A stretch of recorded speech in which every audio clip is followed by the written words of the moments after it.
Hello and welcome to PlayStation Racer. My name is Mitchell Morgan and I'd like to share with you my top tips for lowering your lap times as I've learned during my first couple of weeks racing in the daily races in Gran Turismo 7.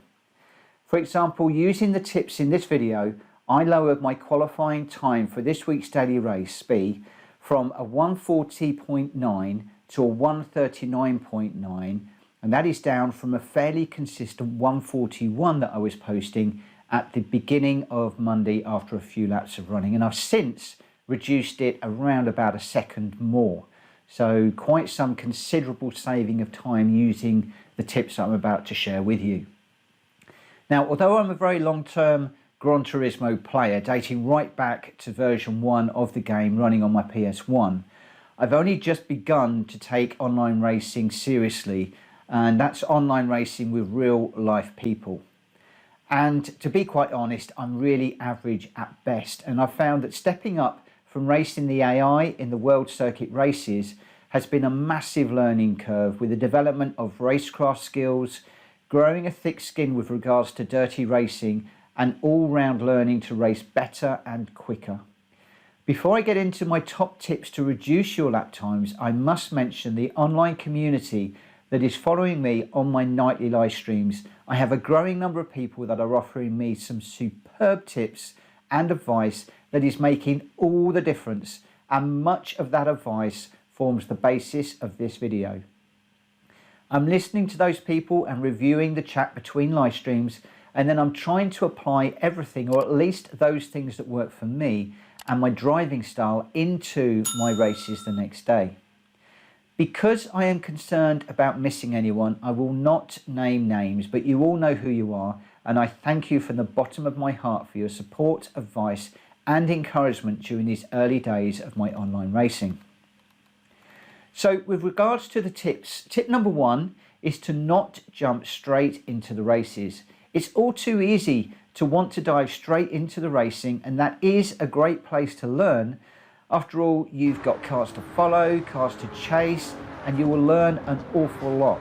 But you'll also get into the dirty racing that is inevitable when online racing in Gran Turismo, and that will hurt your lap times, as well as just the pressure of racing and wanting to do well. In my view, actual races are the place to keep within your comfort zone and to run your own lines and braking points, not to try new things that might or might not work, and to my cost this week I've done that and run into problems. Instead of just jumping straight into races, take some time to run some practice laps. How many and for how long will be based on your mindset on the day, your racing skills, how well you know the track, and how long it takes to get into the groove and to begin posting your best lap times. For me, this can be 15 to 20 minutes or up to an hour or more for a new track that I'm running on Monday. My tip number 2 is preparation. I have learned that preparation is key, and I am now trying to and planning to dedicate the majority, if not all, of my Monday session to preparing for the week of races to come. This means watching one of the top runners and learning from their replays, then finding the best car that suits me and my driving style, and then applying what I've learned from watching their replay to my races, and in particular to my qualifying periods. With one of the top racers' replays running, I turn on all of the data and switch to the view with the dials, which I think we refer to as the dashboard cam.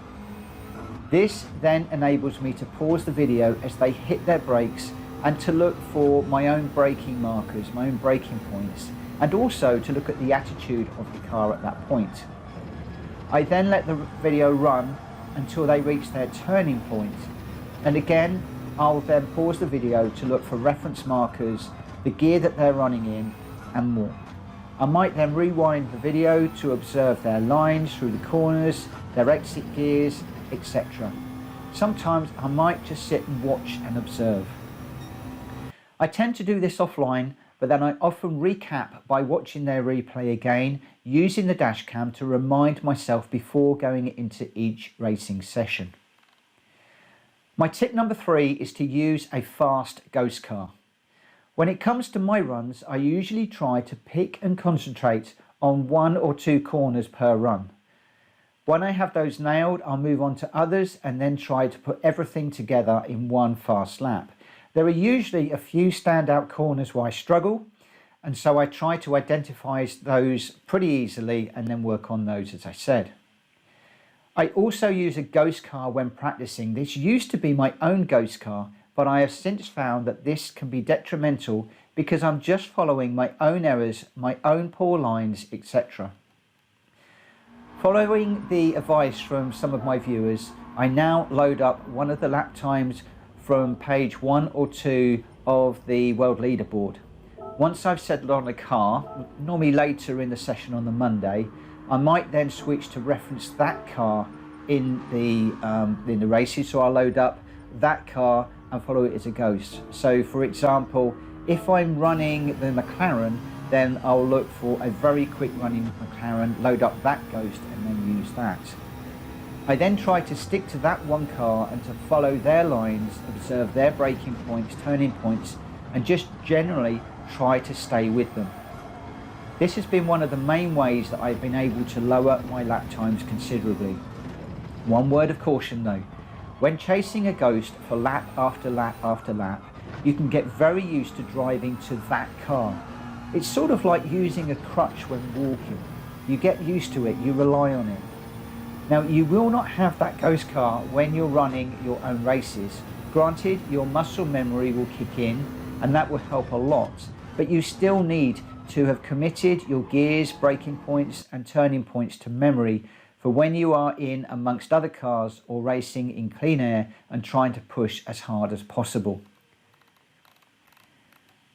My tip number 4 is to use the brake balance if it is available to you within the daily race. For daily race B this week, there has been very little to think about in the way of car setup, and that's fairly consistent with the daily race B because BOP is set for all of us. Now this makes for more even racing, but this week you can play with the brake balance, which is really useful. I'm running in a McLaren and I find that setting the brake balance to +5 or fully to the rear helps with braking into the corners, and it is also allowing me to turn slightly under braking and to carry more speed into, through and out of some of the corners.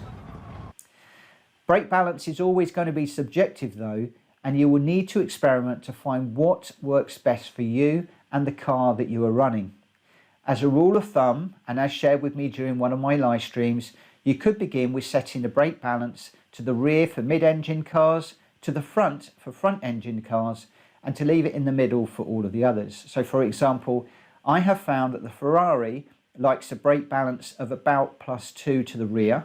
The BMW, that likes a brake balance that is central, so 0, and the McLaren that I'm using this week uses a brake balance of +5 or right to the back, and those are the GR4 cars that we're running this week. However, please remember that this is all subject to your driving style, and you will need to play around with the brake balance to find what works best for you. It's worth the time though, believe me, it really can make a difference. My tip number 5 is to take a break. One of my biggest issues is finishing one race and wanting to jump straight into another, and that includes finishing a race and then jumping straight into qualifying for the next race and then running that race itself. Sometimes it is good to take a short break. If you have a decent qualifying time and you're getting tired, then think about running the race and then taking a 5 or 10 minute rest between races while that qualifying period is on. And also consider how long you are physically at the wheel for. We all have different lengths of time that we can concentrate and race for, so I would suggest monitoring yourself and then stick to what works for you. I know that I begin to get fatigued at around 2 hours of hard racing. The key is knowing when to stop for a short break and when it is time to turn off the console and take a longer break, something that I am notoriously bad at doing. My tip number 6 is to practice, practice, practice. Now, this goes against the advice of taking a break. Practice, practice, practice is key, but let me qualify that. It is good to practice whilst you are not tired and when you are in the mindset to learn, experiment, and then apply what you're learning. Oh, and of course, above all other things, have fun out there.